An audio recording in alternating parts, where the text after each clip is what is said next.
Hey guys, how's it going? So I just picked up this little Beretta model 81 and thought I'd give you guys just a little, first impressions and first looks video on this. I've never had one of these before, but I will say my initial impressions of this is that this is a great little gun. We'll take a look here at the markings on it.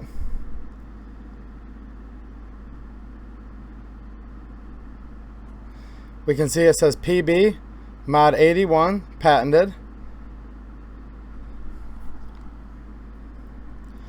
And over here we're going to see that it is a Petro Beretta, caliber 7.65, made in Italy. So what these are is basically a little 7.65 Browning, otherwise known as 32 ACP in the United States, little police sidearm. And these are surplus. From what I understand, this batch actually came from Italy, and these were formerly carried by the Italian police. So when you first take a look at this gun, it's going to kind of look familiar, right? It looks a lot like a Beretta 92 with the open slide with much of the barrel exposed.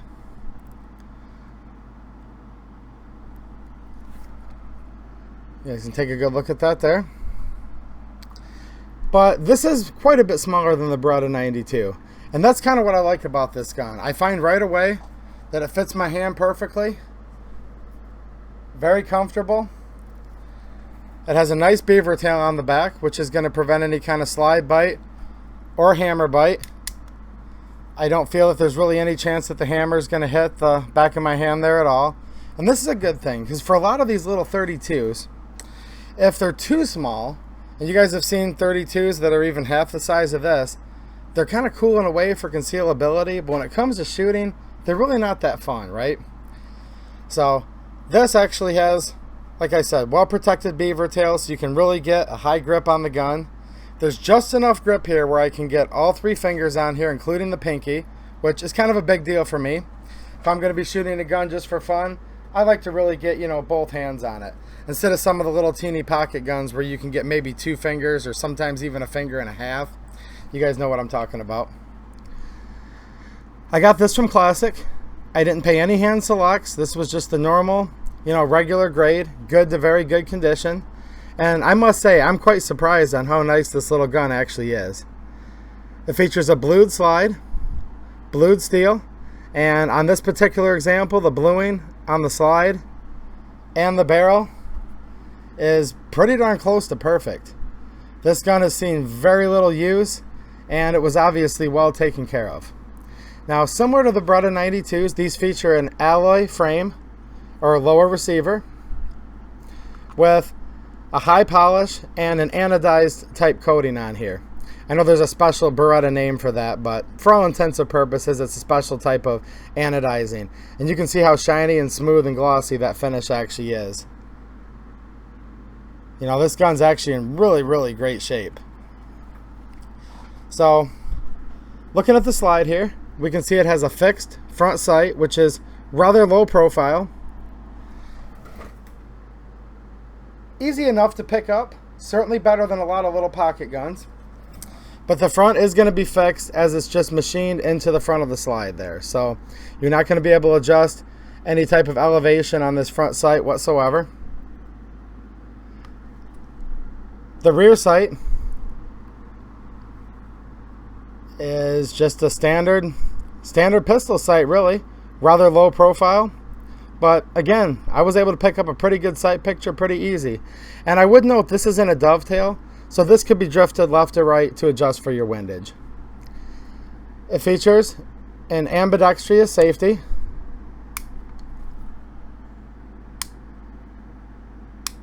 And I would note, on this particular model, this is just a safety. There's no decocker on this gun at all. When the safety is engaged, it just stops the trigger from, going back into the firing position. So no decocker on this one. But for you lefties out there, it's pretty cool that it does have the ambi safety. The magazine release comes on the left-hand side for a right-handed shooter. The mag easily drops free. I would note, though, that this mag catch release can actually be switched over to the other side. So that's pretty cool. And I don't know about you guys, but I actually like it when they have the reversible mag releases rather than a true ambi, because if I'm going to be shooting the gun right-handed, I'd actually rather it not be protruding onto this side of the gun, because sometimes it's kind of a little uncomfortable, and depending on the gun, it can kind of sit there and rub against your finger a little bit. So this is actually the setup I prefer, where you can have just simply a reversible safety rather than a true ambi. So that's pretty cool. It features a double stack magazine that holds 12 rounds. The insertion is pretty easy, and again, easily drops free with no effort whatsoever. So that's pretty cool.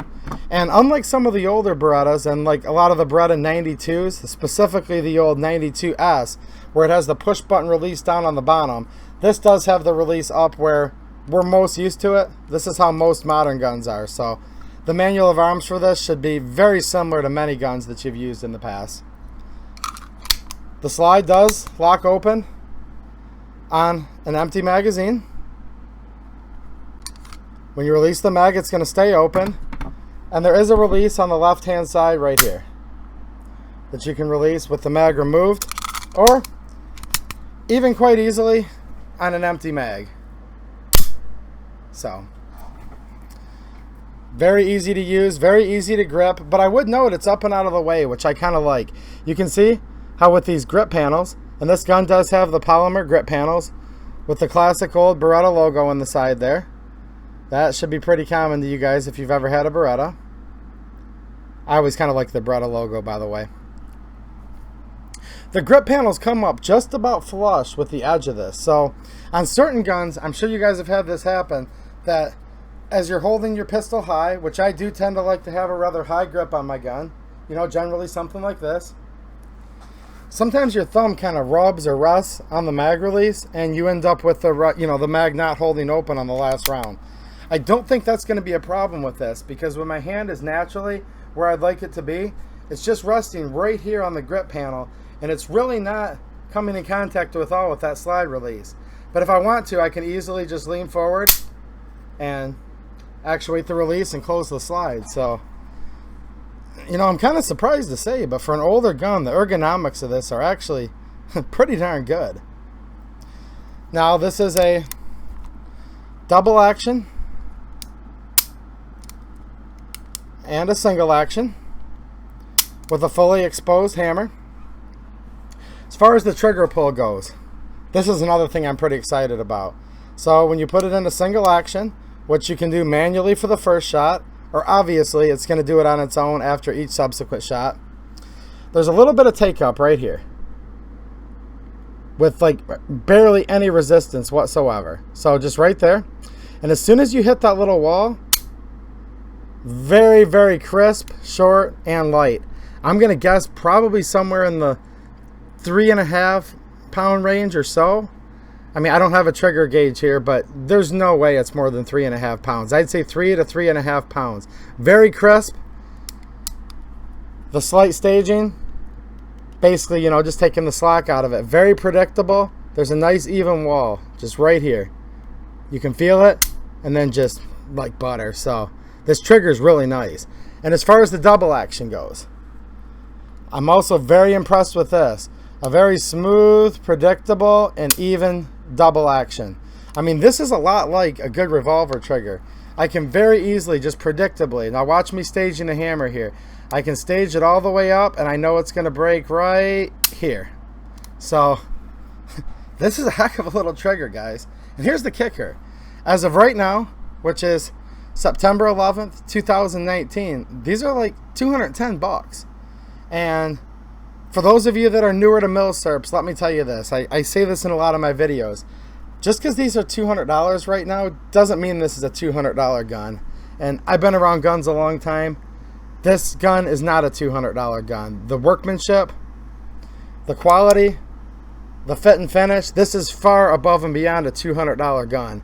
If you were to buy something like this brand new, or if it were to be made today, these are just simply around 200 bucks because they were bought as surplus. You know, a police force owned them, got their use out of them. In this case, not much use, and sold them on the secondary market. So that's how these milsurps go.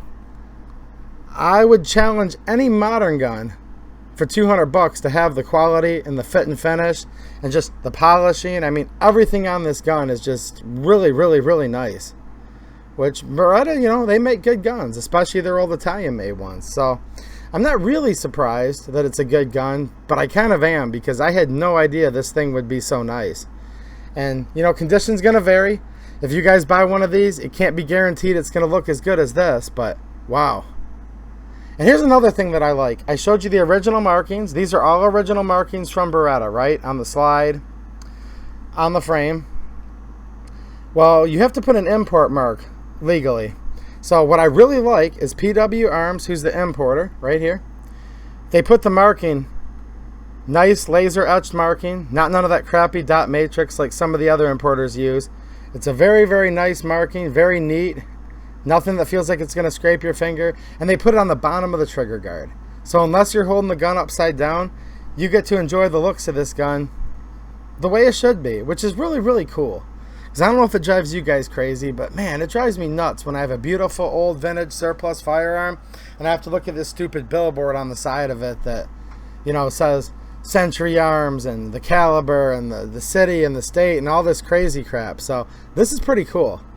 And you'll notice, just like a lot of Beretta guns, you know, they put their little proof marks in a lot of different places. So we can see the PB here, Pecho Beretta. Sorry, my camera's not the best at focusing, guys. I'm trying, though. And in this area right here, we can see a bunch of other little acceptance and proof marks. These are a lot of the testing marks that shows that it, you know, could withstand the proper pressure.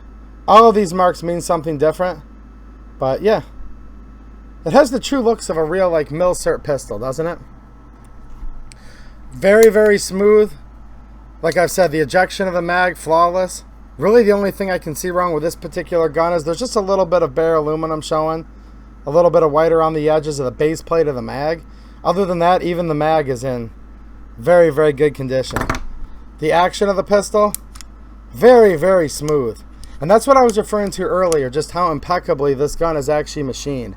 When you look at the inside of it, you don't see any, you know, rough machining marks. Everything was very nicely polished before it was blued. A very high polish, you know, aluminum alloy frame. And in fact, you can see right here at this cross section, it's hard to tell the difference between the aluminum and the polymer grips because it has a very, very similar, if not almost exact, sheen and color. So that's pretty cool too. Now, to take this gun down is pretty easy. And before I do that, one more thing I almost forgot. So what's also really nice about this trigger when you're firing it in single action, okay, is you'll see there's a little nub right here on the back of the trigger, right?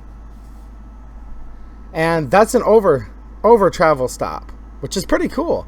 So watch what happens. I pull the trigger and I'm already touching the frame. So there's no over travel at all on this gun. And when I fire it, again, excellent pull. Cycle the action. The reset's right there. Let me turn this around so you guys can see it better. So we're gonna fire the gun. The over travel stop stops it right there. Cycle the action. And watch this. It's already reset. And I'm ready to fire the next round. So when I say this has a good trigger, this is pretty freaking good by any standards, let alone military and police surplus standards. So anyway, so as far as the takedown goes, it might be kind of confusing at first if you've never had one of these, but it's actually pretty easy. So on the left side of the gun, we're going to see just a little nub that sticks out here. And if you push it in, you're going to notice that it's spring loaded. So we push in and then you can just feel that it's spring loaded. So we're going to come around to this side, and while pushing that little nub in on the left side, you're going to notice a takedown lever here. I'm not pushing it down right now. If you try to just push the takedown lever, it's locked in place. So we're going to push the little nub on this side of the gun down. And now we're going to see that we can easily just push down this takedown lever. We're going to let up on the nub. Make sure the hammer's to the back. Actually, you don't have to take the hammer to the back, but I just think it's a little easier. And I literally just slid the slide right off the front.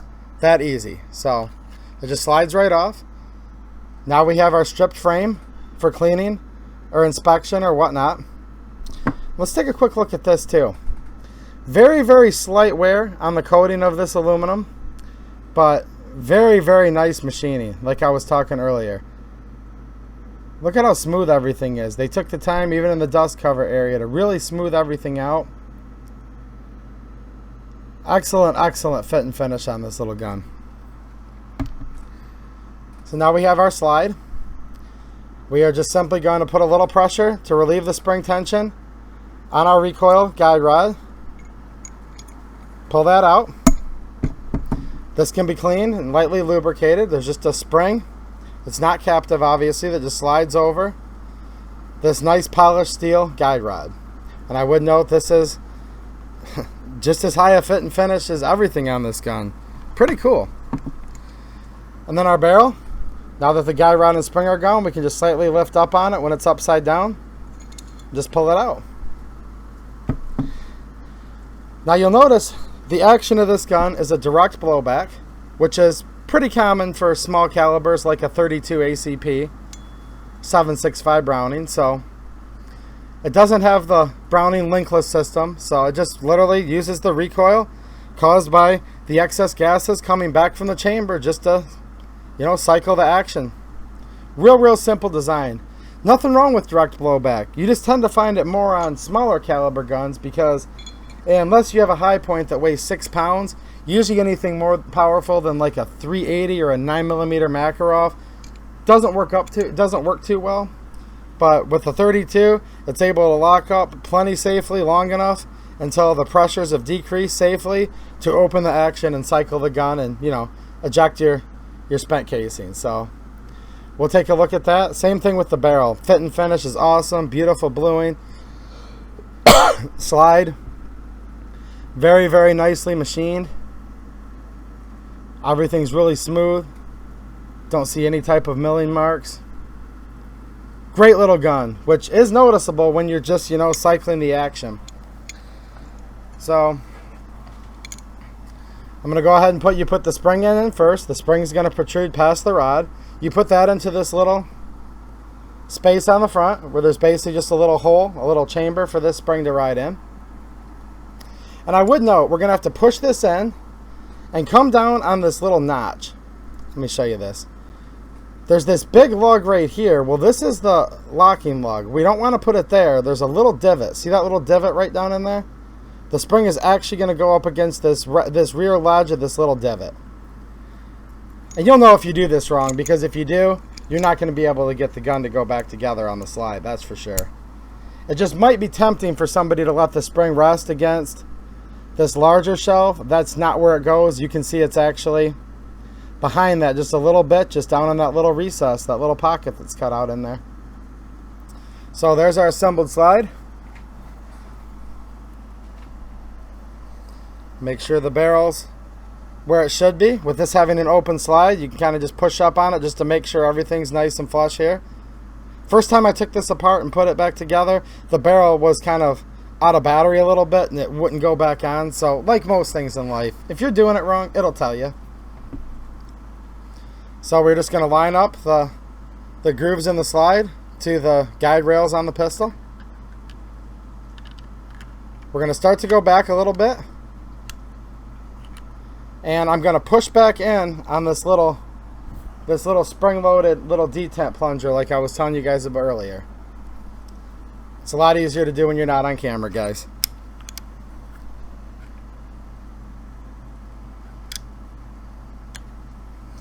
And I'm just going to slightly, while I'm pushing it on this detent with my thumb, I'm just going to slightly push the front of the slide to put the pistol back into battery, where it basically lines up with the slide. Then I'm going to be able to flip that lever back in the up position. You'll notice instantly it's captured, and our slide is now back on the frame of the gun. Function check it real quick here. Single action, double action. Insert the empty mag. The gun does hold open on an empty mag, and we can use the slide release to close it. Check our safety. The trigger is blocked, it's dead. Take off the safety and it works. So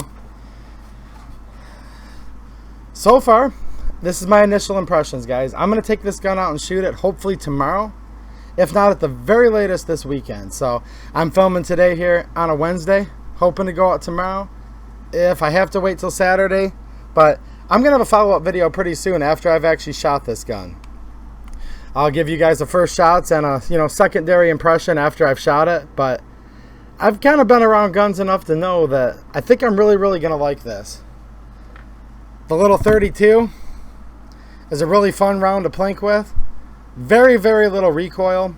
And with the size of this gun being rather small but yet kind of large for a 32, I think this is going to eat the recoil up and probably feel like just a hair more than a 22 if I had to guess. So yeah. The 7.6 Browning, otherwise known as 32 Auto, 32 ACP. I'm going to run some of this Gecko. Brass case through it, 73 grain, full metal jacket, and I should have some shooting video, footage in my next video for you guys. So, just thought you guys might want to see an old-fashioned gun review because there's been so much politics going on lately, so many people after our gun rights. Look, I'm always going to put that stuff first and foremost because that's my thing. Because if we lose the Second Amendment altogether, or it gets so badly injured that we can't even talk about these guns anymore, then the guns kind of become... You guys know exactly what I'm saying. So, yes, I love doing gun reviews. Plenty more gun reviews coming, guys.